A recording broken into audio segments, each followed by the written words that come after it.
Okay. Whew. It has been one of those days where you wake up at 6:30 in the morning and then you blink and all of a sudden it's 8:30 at night and your day has just completely flown by. So today has definitely been one of those days for me. I'm going to wait for a couple minutes, let you guys jump on board. I'm using all my new equipment. I love it that I got from my team for Christmas. Isn't that pretty? It's like a Larry King live microphone. I'm so excited. I'm also excited because y'all sent a lot of questions this week, and I love it when I have a full list of questions. Either you guys emailing me or tagging me on your Facebook post so I can answer questions. Love it. Hey, Eric, glad you could join in. So, guys, those of you watching the replay, hit replay in the comments section just because I always like to just look back and see who was watching the replay. And also, if you have any questions, those of you who are not able to catch me live, I do like to look back and answer those questions. Hey, Harsh, I know, right? And I have this brand new shiny camera too. So I have nice clear pictures. It's a little too clear. I'm like, oh, we can see everything with this new camera. Hey, Joan, good evening. Glenda on board. Thank you, Glenda. I know that you were watching the replay on my morning show. Adam, oh my goodness, it's good to see you, Adam. How are you liking that book? Marianne, still cold as crap in South Dakota. I know, it is ridiculous, the temperatures that you were reporting to me this morning. Hey, Bonnie, how are you? Welcome. Welcome. And guys, just as a reminder, I am broadcasting to my YouTube channel as well. So for those of you who prefer not to use Facebook to watch live, or have trouble with Facebook, or have a friend who has trouble with Facebook, they can always catch me on my YouTube channel under Cosi Talks. I've been posting a lot more stuff there lately. Hey, Brett. Oh, good to see you, man. Tom's on board. Yes, Harsh, you missed the morning show today, but that's why God invented the replay. Oh, good, Adam. I am so glad to hear that. So glad to hear that. So wait, hang on, guys. Let me get my copy,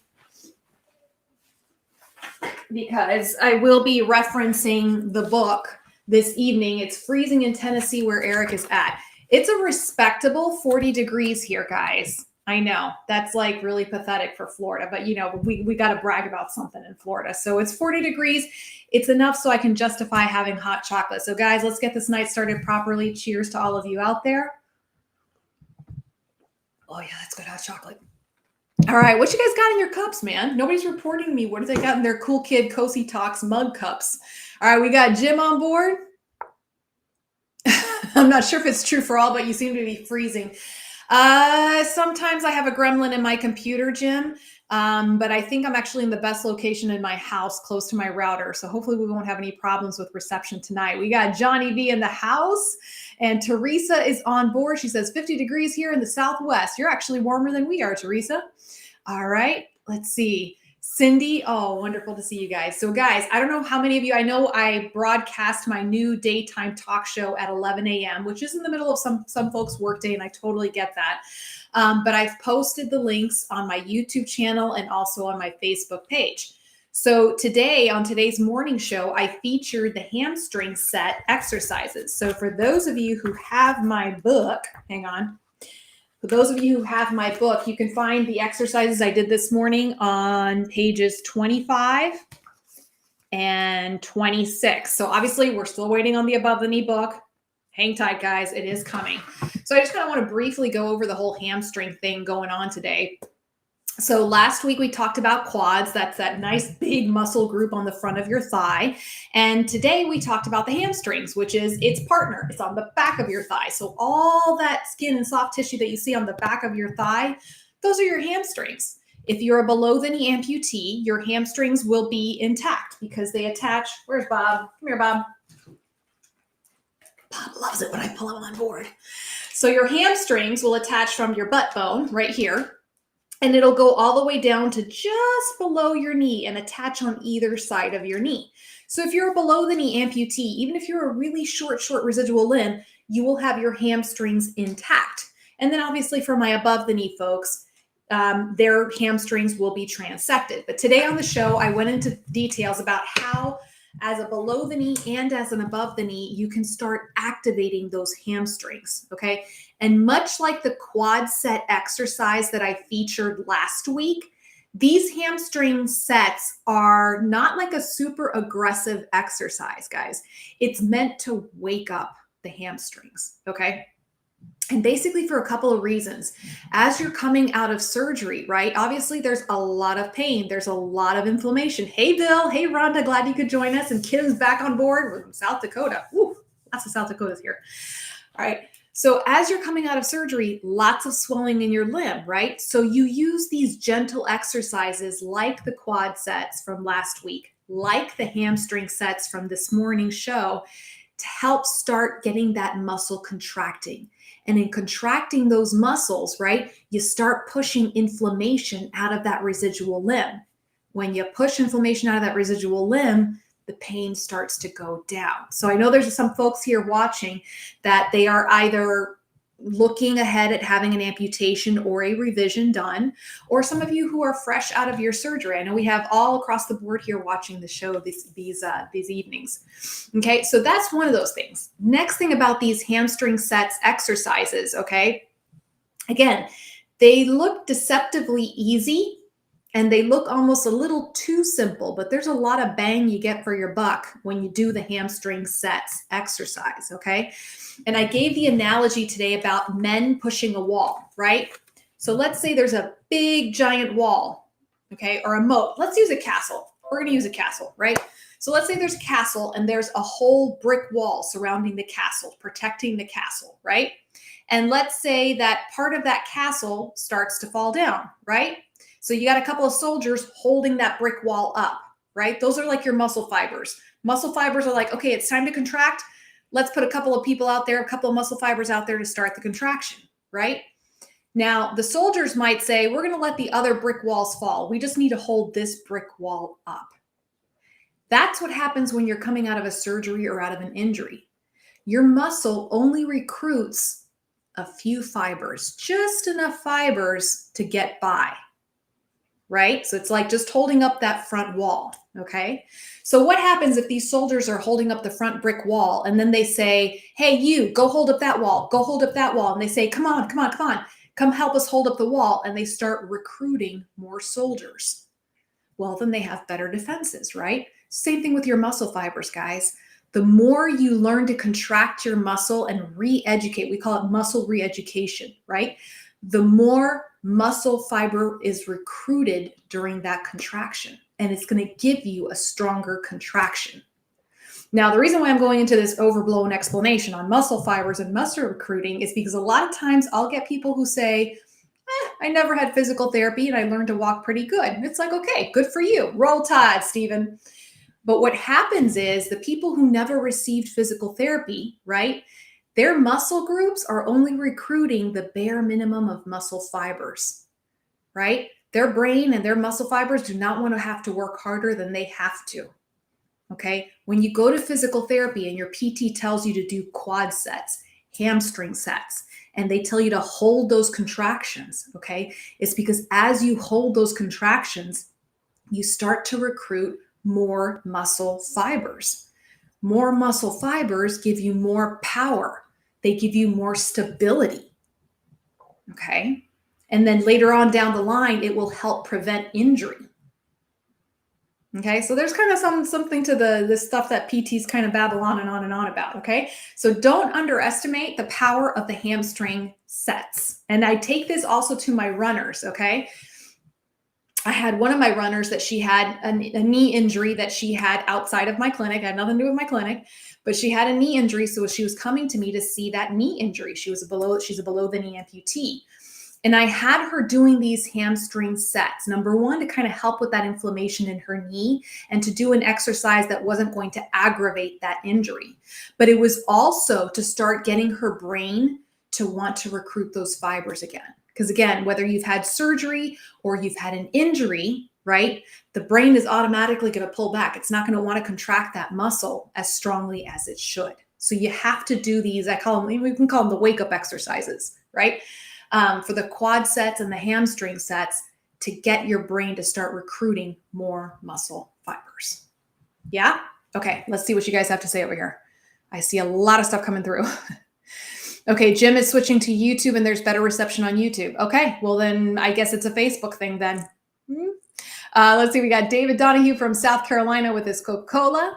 Bobby, you can buy the book. Thank you for asking. That was such a lovely plug for me. You can buy the book on my new Strong Body website. And the Above the Knee book, fingers crossed, guys, will be out in the next month or so. But guys, also take a look at the video subscription. I really love, and we put a lot of time into making these videos because some people do better. Like for example, I do a lot better learning by watching a video. When I can see someone doing the exercise, I learn it better. Some people learn better using a book. Some people like to have both. For me, the ideal is having both, where you have the video and then you have the book for reference to go through. So guys, take a look at the video subscription package and just see what you think. All right, so Bill got his book yesterday. Oh, good, Bill, I'm so happy. Hey, Valerie, glad you could join in. We've got Mark S. on board. You're good on Facebook, okay? Patrick is on board. Patrick is killing it as a physical therapist up in New York. I love having my PTs join on board. Ashley said, I just started the process for a new socket, new foot. Once I get the new foot, should I also get some more PT? Fantastic question, Ashley. So, usually I tell folks, my patients, especially my patients, once I've discharged them and we've met all of their functional mobility goals, I still check in on my patients every few months or so, and I have them check back with me. If they get something like a new knee and a new socket, I just have them say, okay, send me a video of you walking. If you feel like you're a little different on your walking, let's give it a week or two to see if you get used to it. If you're still having trouble, right, and you're still not quite seated right in that foot or that knee, make an appointment to go see your PT and just see if it's because you need to strengthen certain muscle groups, okay, work on balance, or maybe it's an alignment issue. You just have to go back to your prosthetist to get things tweaked here and there, okay? Let's see. Oh, Patricia says the video is great. Thank you, Patricia. Thank you. My team and I put heart and soul into those videos.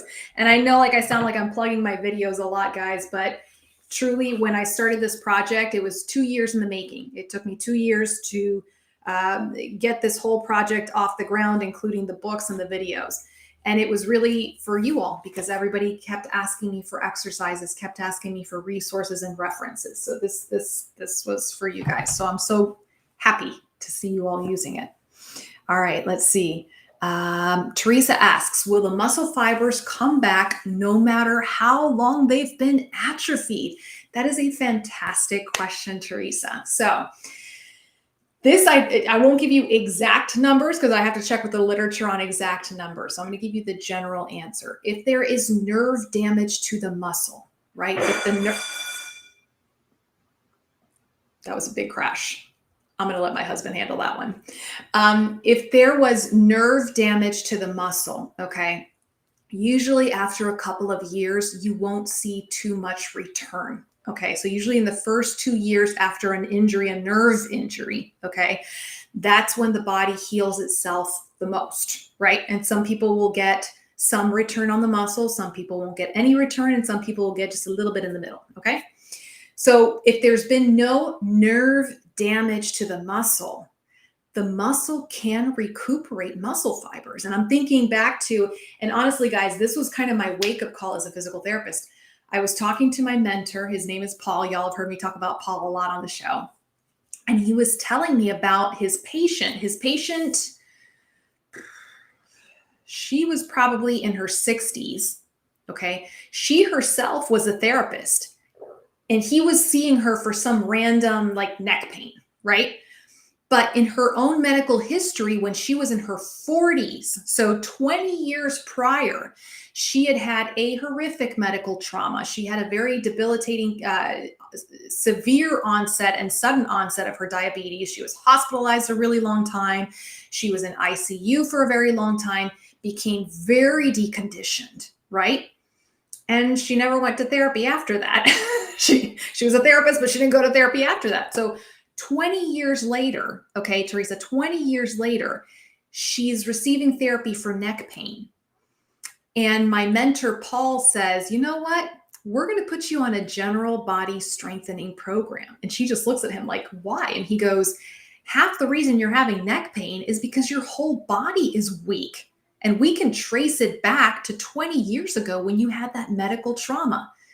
Your muscle fibers have been running on like, speed one, right? They're not really kicking it into second, third, or fourth gear. So he put her on a general strengthening program and she developed muscle. She developed strength. And it was just incredible to see this woman who 20 years ago underwent this medical trauma, right? Completely debilitated. And 20 years later, she's regaining strength as a 60-something-year-old woman. Okay. So Teresa, I can't give you an exact answer as to how much of those muscle fibers you would be able to recuperate. Okay. But it is possible to recuperate some of them and to improve upon that strength. It's kind of cool. That's that's me and my nerd flag, nerd physical therapy flag. That's why I love what I do. The human body is kind of fascinating. All right. Sorry, off on a tangent. There I go.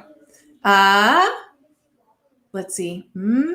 Brett says, cool kids have video subscriptions. I love it, Brett. I love it. Valerie says, if you are 6 months out, is it too late to start these exercises? No.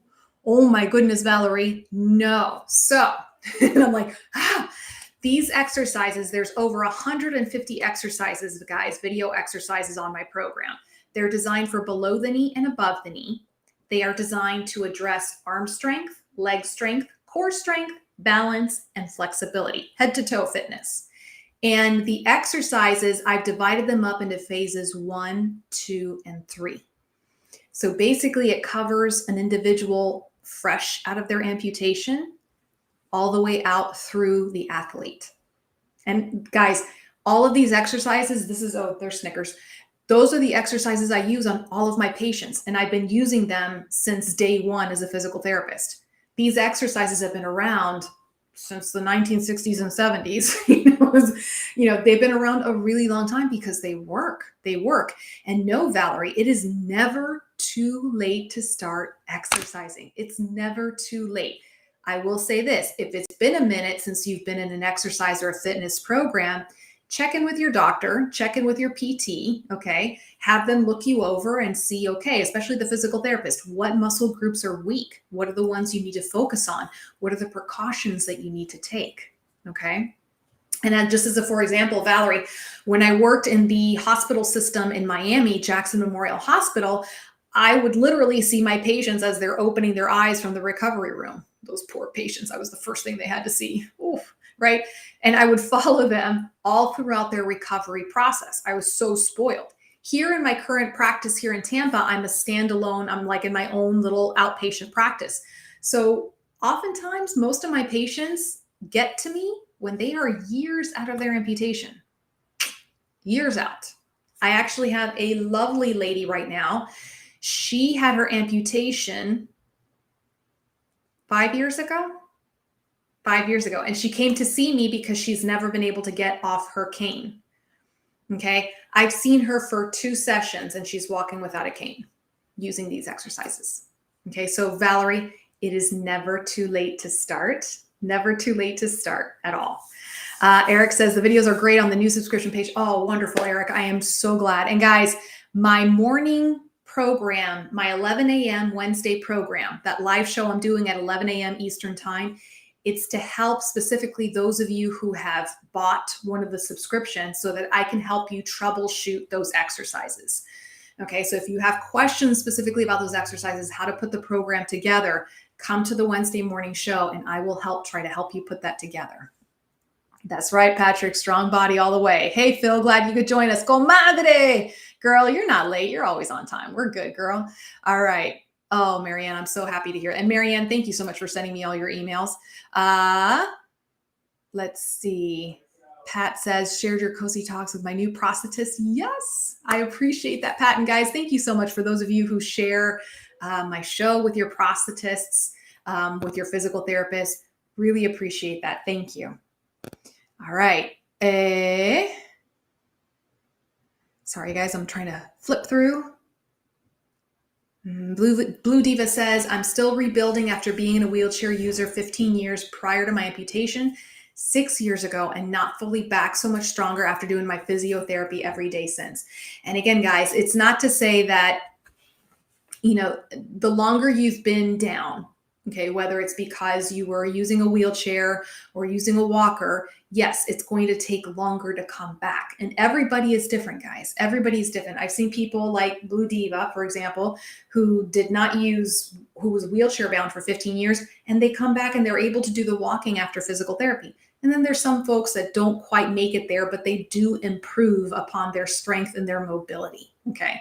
So again, can't tout enough the importance of a good physical therapist who can help you and examine and see where your deficiencies are with your strength, your range of motion, your balance, your flexibility, and how it all ties in to your gait and your walking.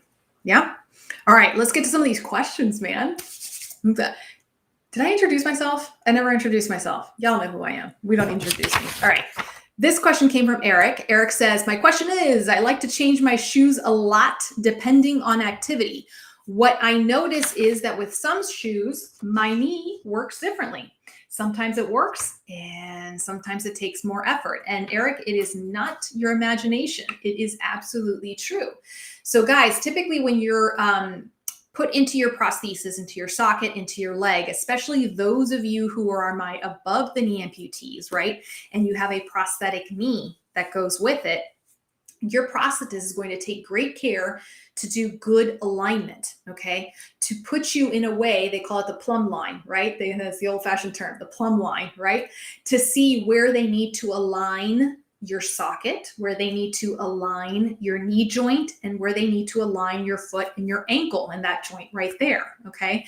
So if they shift the alignment too much one way or the other, it's going to throw you off, right? It's science and art combined, okay? So when you're using shoes with different heights, and it really just doesn't take much to throw you off, okay?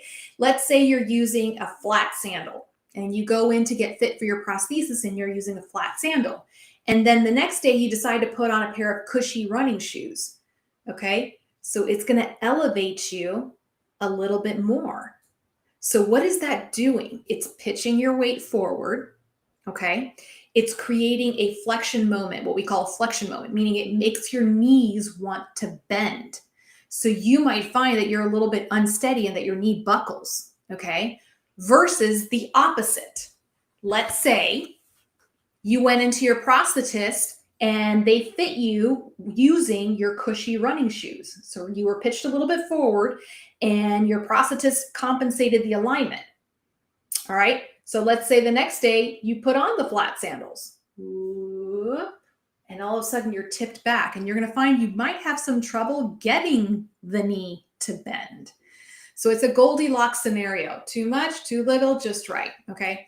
Usually my umbrella recommendation is when you're first learning to use your prosthesis, when you're getting fit, when you're going through check sockets, when you're going through physical therapy, wear the same pair of shoes. I know it's a pain, especially with my ladies. They love to change their shoes, but I tell them it's only a couple of months. If you're doing physical therapy twice a week, you'll get there faster, but keep the same shoes so that your brain can relearn and reestablish where it is in space. Get that good sense of proprioception, and also so that it doesn't mess around with the alignment on your prosthesis.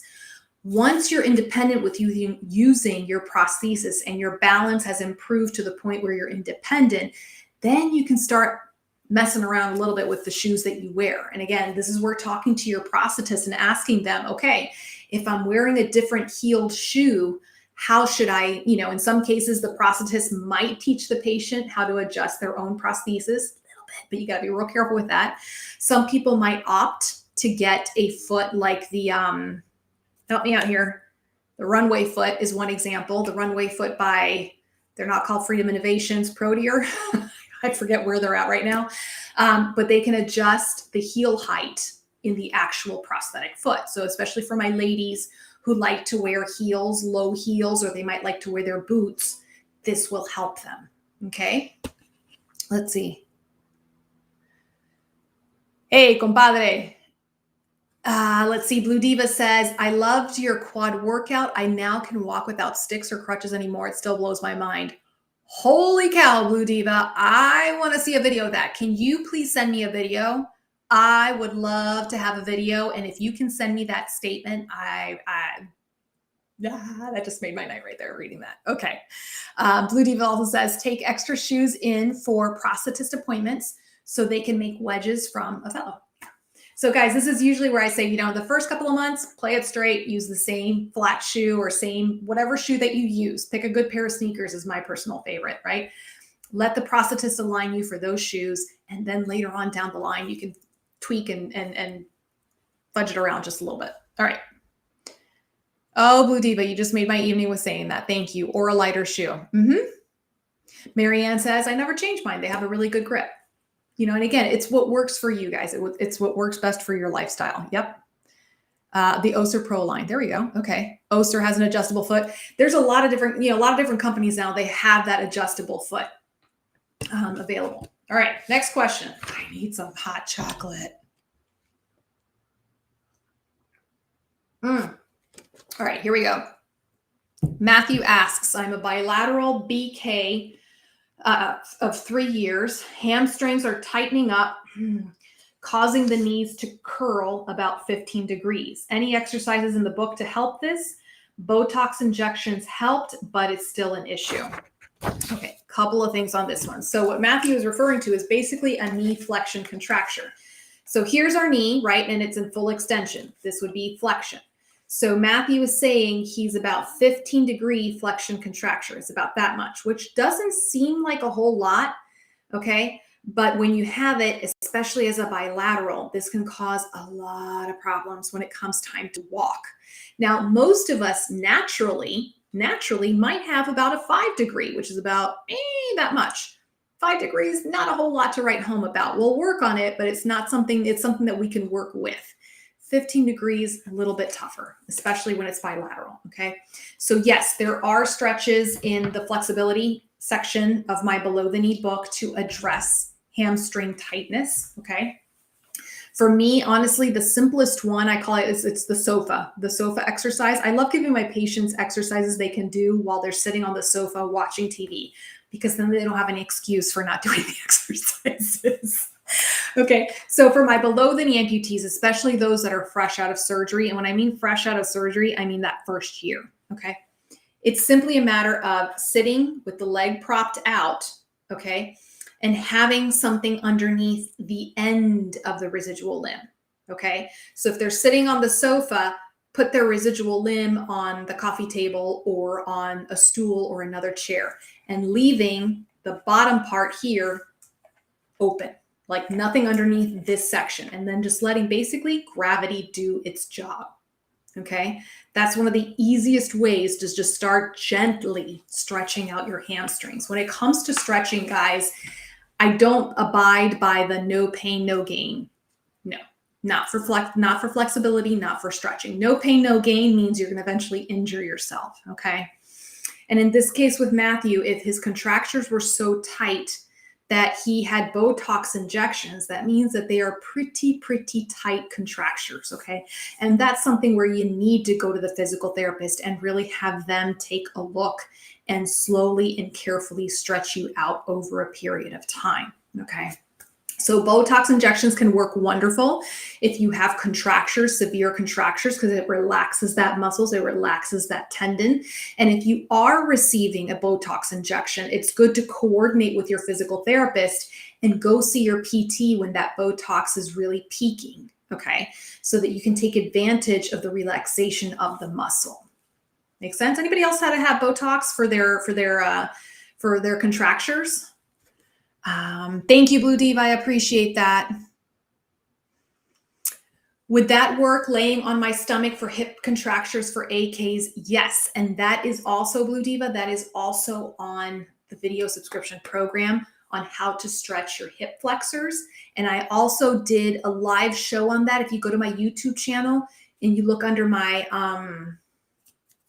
Strong Body live shows, there's one that I did on stretching out hip flexors. Yes? Okay. And definitely for AKs as well. Definitely for AKs and BKs. Okay. Here we go. Here we go. I can't do a show without addressing skin issues because that's just like my soapbox right there.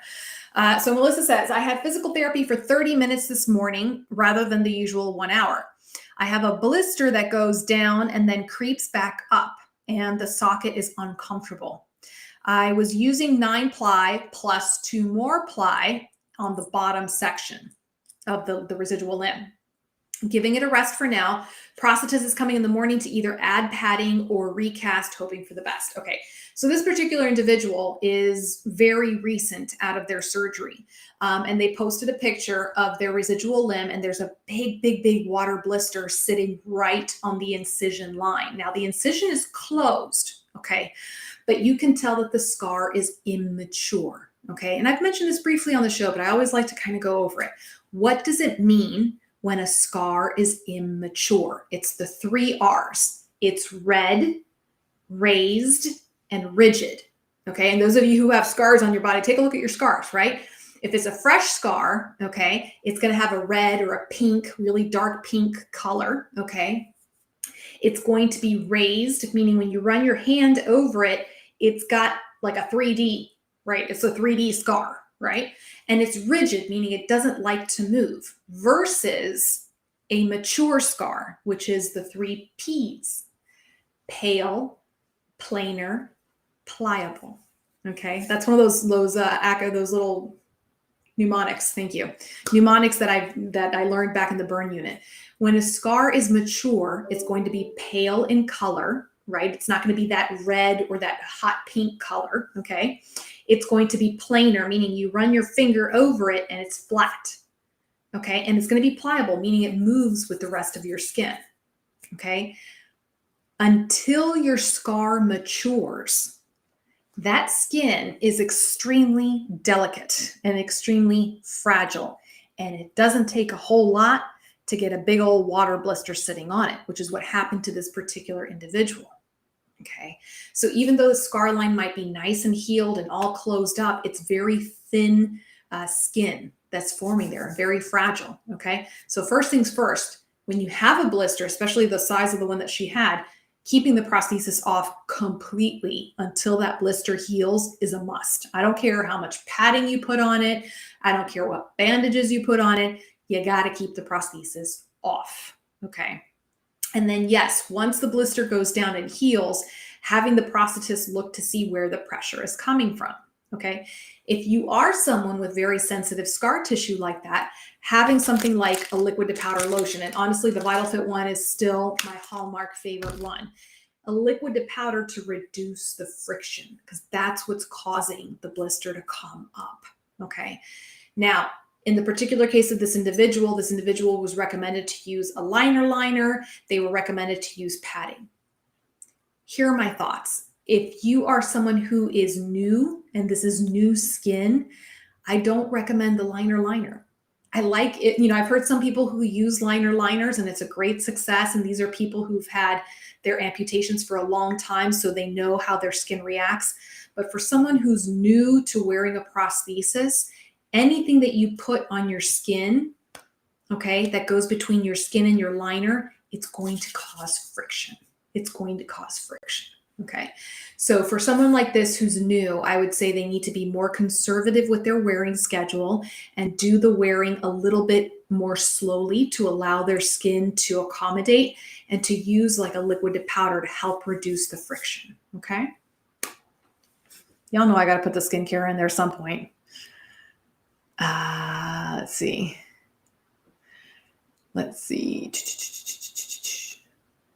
So Blue Diva says, I've never heard of Botox for contractures. That is cool. It is pretty cool. And it's been around for a really long time. So I've been a therapist for 19 years, but I've been working in healthcare since I was 14. And I'm not going to tell y'all how long ago that was. But I remember just even volunteering at the Shriners, the Children's Hospital here when I was in high school. And we would see a lot of kids with cerebral palsy, and they would have severe contractures because they would just have those muscle spasms and severe contractures. And they would use the Botox in the kids in their calf muscles, and it worked beautifully. It worked beautifully. It would just allow the muscle to relax.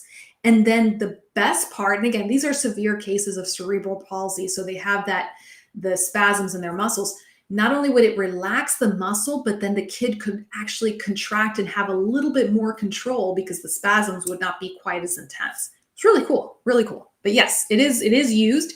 Botox is also used to help decrease sweat. And I've had some viewers and patients tell me that they received Botox on their residual limb to help decrease the amount of sweat they produced. That's one of those kind of things. I have a dermatologist in my area that I'm hoping he'll come back on the show and talk to us a little bit about that, because I think it's kind of cool to learn about. All right, let's see. Brett says, I'm hanging my residual limb from my chair seat now. You see, Brett, it's the sofa exercises. You can do it while you're watching the Cosi Talk show or TV. There you go. Johnny V, you crack me up. No, I have not seen the recent West Side Story. I know my girls want to go see it, so I'll probably take them to go see it at some point. See, there we go. Tom says, I use Botox on my residual limb for sweating. There we go. Thank you for sharing that, Tom. Hey, Stephen from Michigan. Barbara, you're here. Let's see. Kenny says, do I have any dealings with College Park? Yeah, I kind of heard of that company before. Trying different feet and getting my 4th foot Friday, soleus foot, any input on different feet. I love the soleus, Kenny. So usually when I have folks ask me about feet or knees, I usually try to recommend 3 different feet and from either 2 or 3 different companies, mainly so that you can just compare, right? And Kenny, here's what I want you to do for me. Can you please send me an email? And you can send me an email through my website reminding me to send you the link to the show that I did where I explained all the different classifications of feet. Okay. And there's a couple of feet I can recommend to you, Kenny. Yes, there's a couple of different feet from different companies so that you can compare it to the soleus. I love the soleus. I have a lot of patients who have it and they're very happy with it. I have a lot of patients who are also happy, just again, top of my head, the Maverick. Freedom Innovations, the Maverick. And there's a couple of other feet out there on the market that I'd be happy to recommend to you that you look up and just see and ask your prosthetist about that. Let's see. Marianne says, that's what my doctor always tells me, keep it off, even though I've been at this 6 years and 2 bone infections. Yeah. Guys, when it comes to blisters and open skin, I don't mess around. Especially with my patients who have vascular issues, patients with diabetes. I don't mess around, okay? And the thing is, every time I have a patient who tries to take a shortcut and they're just like, well, I'll just put a little padding on this blister and then just keep wearing the prosthesis, the blister keeps reopening. So I just tell people, just do it right the first time, let it heal properly, and then we can get back to work, you know? So, but yeah, I get it. It's a pain when you have to be off your leg because you're letting a blister heal. Yeah. Were they still using ether when you started in healthcare? Oh, you're a riot, Stephen. You're a riot. Actually, it was when dinosaurs walked the earth. All right. So Johnny says, I tried skin contact sweat control with a silver sock and just prefer wicking my residual limb with a hand towel. My dermatologist frowns on the Botox treatment due to potential side effects to muscle tone. And again, Botox is not something that I think everybody should run out and get. No, it's definitely something. And again, if this is one of those things that you wonder if you are a candidate or not, you definitely need to go see your PM&R doc, first of all. And you definitely need to see a board certified dermatologist, not an esthetician. Okay. In my personal opinion and professional opinion, the only people who should be injecting anything into your body is a professional clinician. Okay. So if this is something you're considering, again, board certified dermatologist and getting the clearance from your PNR doc, because you're right, it's not for everybody. It's not for everybody. And usually, again, the Botox in terms of contractures, we're talking about severe contracture. Okay. Let's see. Agree, Blue Diva. She says, I hate no leg days, but it's much better than a whole month of no leg days. Very well said. Very well said. Eric asks, would you recommend tightening your residual? Bob, you're in my way, man. Would you recommend tightening your residual limb or build muscle back in above the knee amputee? Mine is like a deflated balloon. Okay. So when it comes to the muscles that are transected, whether you're an above the knee amputee and you're looking at your thigh muscles, or you're a below the knee amputee and you're looking at your calf muscles. Okay. Those muscles are never going to be the same, guys. That's the bad news, okay? Because they were cut, right? God created our muscles to be a particular length and to be attached in a particular way, okay? That's how they contract efficiently, okay? So when you cut them, right, they're not operating with the same lever arm, okay? And then they get reattached in a different way with the surgery, okay? So it's going to create atrophy, okay? But it doesn't mean that the muscle is paralyzed, okay? Or that it will be permanently damaged and never work again. It just won't be working at full capacity, okay? So Eric, in the case of an above the knee amputee, the focus is going to be on glute strengthening. It's going to be on core strengthening, including the pelvic floor muscles, okay, to help compensate for the lack of lower leg muscles and to help compensate for the fact that the quads and the hamstrings are not operating at full capacity, okay? But any exercise that you're doing, Eric, you're going to be recruiting those muscle fibers, okay? So don't, yes, you're going to see the atrophy occurring, but those muscle fibers are still firing off, okay? Just not as much. Okay. Ashley asks, what are your thoughts on custom liners? My prosthetist wants to try custom liners since I have 2 prominent bony areas on my residual limb that keep getting calluses. It's kind of funny, Ashley. I was having a conversation with Ronnie Fontana. He's one of the prosthetists that he pops on board for Facebook. So he and I were having a chat about liners. I actually love the idea of custom liners. When it comes to liners, my approach is very similar to, technology in general when it comes to a prosthesis. Start with the simplest, right? Start with the simplest version, especially if it's your first prosthesis, your first liner, and just see how it works for you, okay? And for my below the knee amputees, yes, this tends to happen a lot, especially as the muscle atrophies more and that tibia bone, right? This big one right here called the shin bone is how we refer to it, right? It will be cut and all of a sudden the end of that shin bone, the end of that tibia starts to become very prominent because the soft tissue and the muscles around it start to deflate. They start to atrophy, okay? And then you run into skin problems and fit issues, okay? So using a custom liner in that case, I think is a great idea. These custom polyurethane liners, and there's so many different ones out there right now on the market. Okay, they're great because they shuttle the pressure away. They're really good at doing that. Okay, they are more expensive and it's a custom product, so it's something that takes a little bit more time to order. So you just have that extra step to follow. But yeah, I have a lot of patients with a lot of success, and especially patients who have, on top of having a bony prominence on their residual limb, those that have very sensitive skin, those who have burn grafts or extensive scar tissue. Okay. Custom liners, great choice and good conversation to have with your prosthetist if needed. Okay. Adam asks, Martin Bionics makes a socketless socket. Any experience with them for a K4BK? I will be very honest, Adam. I don't have any direct experience with the Martin Bionics socketless sockets.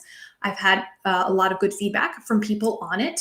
The particular adjustable socket that I am more familiar with is the one from Click Medical, Revo Systems, and they're going to be coming on the show actually February 9th, Adam. So put that one in your calendar, guys. February 9th, the Click Medical team is going to be coming onto my show, and we are going to be talking about their adjustable socket, their Revo Systems, okay?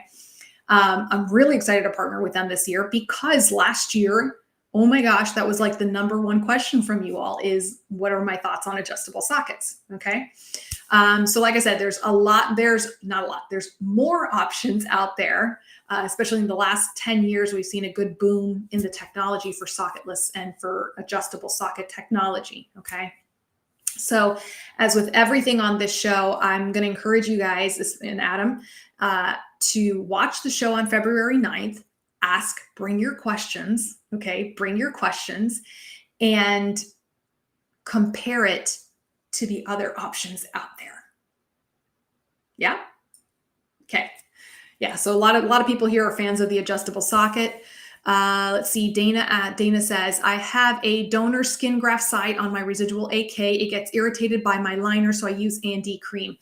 Ooh, any other advice? Yeah, so here are my thoughts on if you're using the A&D cream. when you don't have your socket on. Okay, because that can calm the skin down.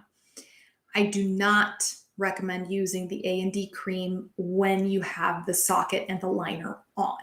Okay, and I know some people are like, well, why not? My prosthetist sometimes tells me to do that, and I've done it, and it worked for me. Okay, the fact of the matter is that the A&D does not soak into your skin. It doesn't. So it's just basically creating an oil slick. So when you put your liner on, right, it's going to create friction and it's going to be slick. Okay. And I see it, and I have some patients that they swear by their A&D ointment and they put it on with their prosthesis and they have no skin problems. And I just go, okay, if it ain't broke, don't fix it. But that's never usually my recommendation, to wear A&D ointment while you have the liner on. Okay. Again, I like to keep it very, very simple, and I recommend very particular products for my patients, ones that are specifically designed for folks who wear prosthetic devices. Okay. So to help prevent the friction and to help prevent the sweat, Dana, again, I always go to the Vital Fit products. Okay. They're really good about soaking into the skin, and they're meant to help reduce sweat and odor. So that's what I like to go to. All right, let's see. Yeah, Kenny, and that's honestly one of my favorite things about College Park is they offer a 30-day trial with their feet. Right, guys? I mean, most of us don't buy a car without test driving it, and that's just our car. That's not the foot that we're going to wake up to every morning. So a lot of these companies now, they will offer trial programs, and I say, take advantage of it. Okay. Try at least try 2 feet, at least 2 feet. And if you can really get away with it, try 3 feet. Okay. Again, this is the foot you're going to be waking up to every day and living with for the next few years. So you want to make sure you got the right foot. Okay. Trial it out. Even if you have your heart set on one foot that you're like, this is the foot for me, try another foot just to compare, just to make sure that you are making that right decision. You never know, right? Those are my thoughts. Okay. Marianne says, I'm hoping for Revo sockets if I struggle through until April. And again, guys, I've been reading around about the different adjustable sockets out there, and there's a lot of good options for you. I personally like the Revo systems because I just like, and we're going to go into more details on this on February 9th. I like how there's different options on where you can put the adjustability on the socket. Okay. There's different ways that your prosthetist can construct the panels to adjust. So we're going to go more into that. And then again, picture's worth 1,000 words. So I'm going to have a little model to show you how it looks like. Because if I try to explain it like this, it's just going to botch it up. So February 9th, come join me for that. All right. Eric says, I love that Ronnie is making my custom liners. I was tearing mine up. So Eric, you've just provided me with the most lovely segue. Thank you. Next week's show, guys, and I'm telling you this now because some of y'all are going to leave in a little bit. Next week's show, okay, we're going to have Ronnie Dixon from Prosthetic, Orthotic, and Associates of Tennessee in the Cosi Talks house. Okay, so those of you, if you're like, Ronnie Dixon, boy, that name sounds familiar. It should sound familiar.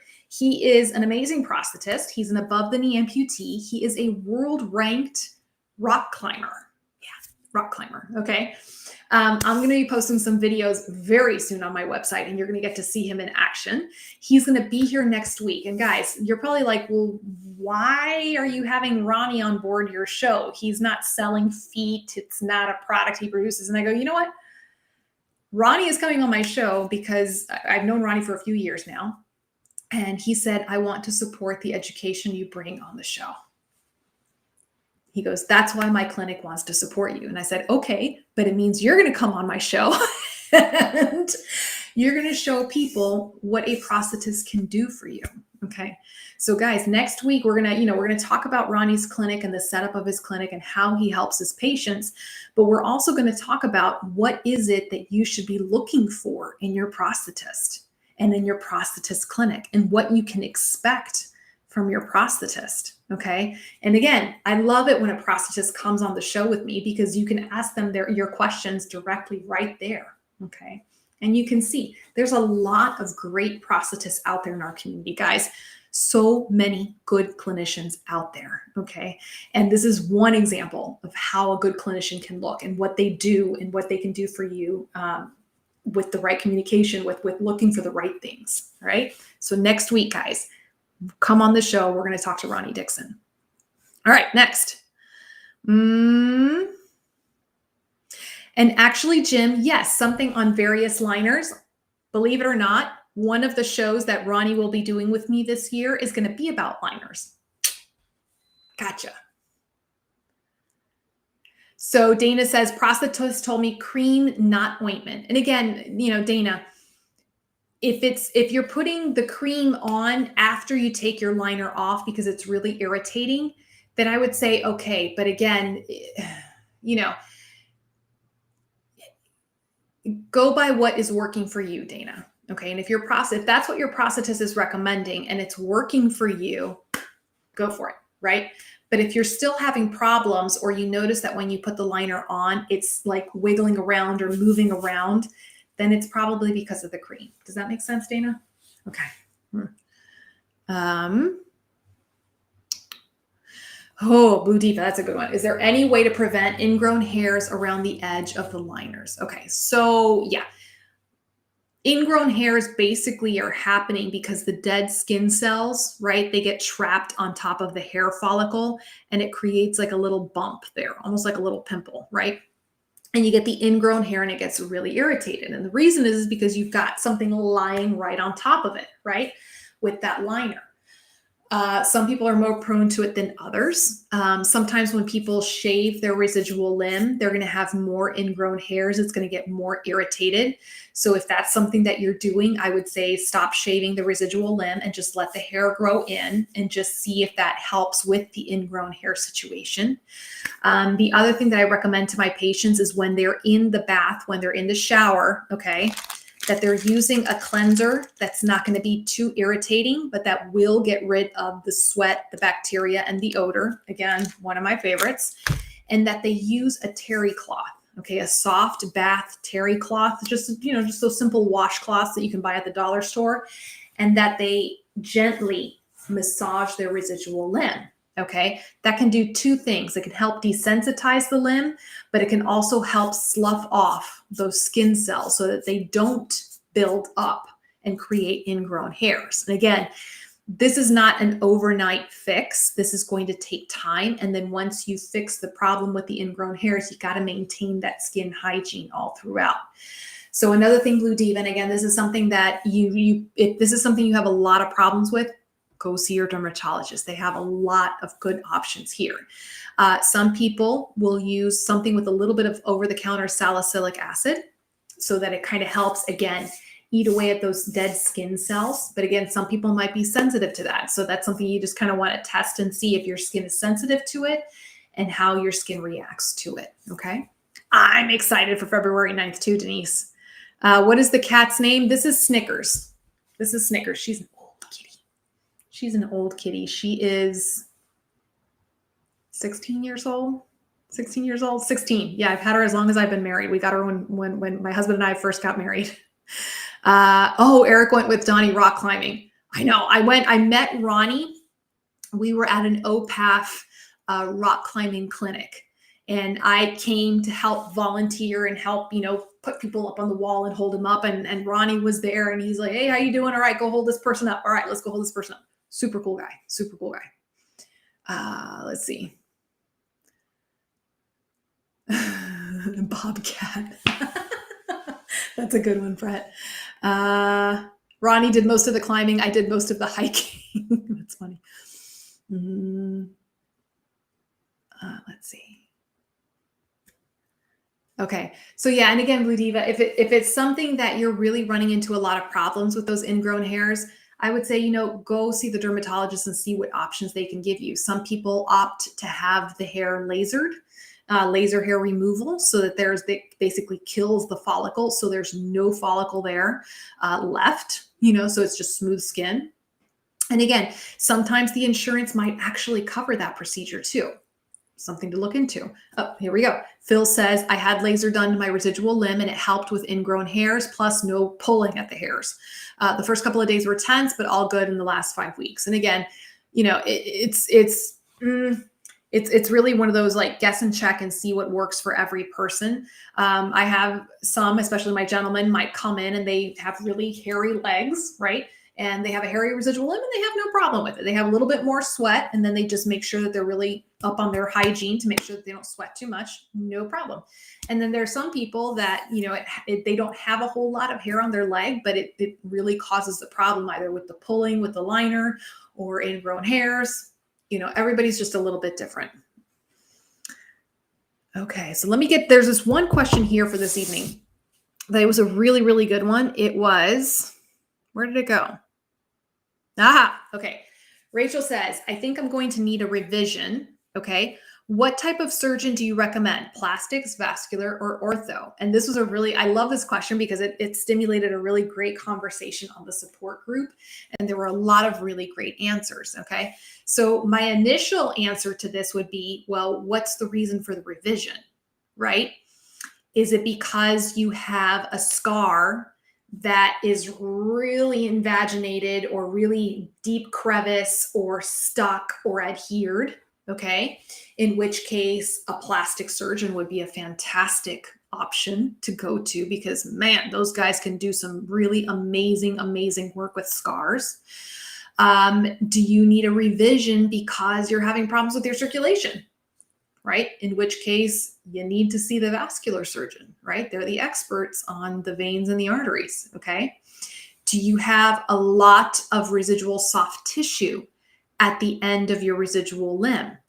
Okay. And that's causing a problem and you need to get that soft tissue kind of readjusted.